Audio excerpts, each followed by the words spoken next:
এই গিফট কার কাছ থেকে পাইলাম ভিডিওটা দেখেন বুঝতে পারবেন। আসসালামু আলাইকুম, সবাই কেমন আছেন? আসলে এটা আমার ইউজের ব্যাগ। এইটার মধ্যে অনেক জিনিস আছে। এইটাও ইউজের ব্যাগ, ইউজ করতেছি আজকে। এটা আমার বোনজির, এটা আমার, আর এই তিনটা হয়েছে আজকে আসছে ডেলিভারি। আমাদের অনেক ব্যাগ আছে, তারপরে এটা আমাদের ছোটো ভাই, আমার ছোটো ভাইয়ের ওয়াইফ। থ্যাংক ইউ তোমার এগো, আমরা ব্যাগ দিছো গিফট। আমরা হলিডেতে আইসি, আমার আর আমার বোনজির একটা দিচ্ছেন, টান লাগিয়ে একটা আনছেন।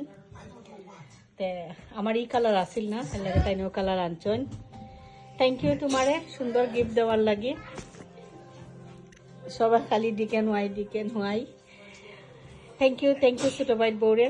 দোয়া করি সুন্দর সুন্দর গিফট হওয়ার লাগে, আরও দিতে আমরা বেশি বেশি করিয়া।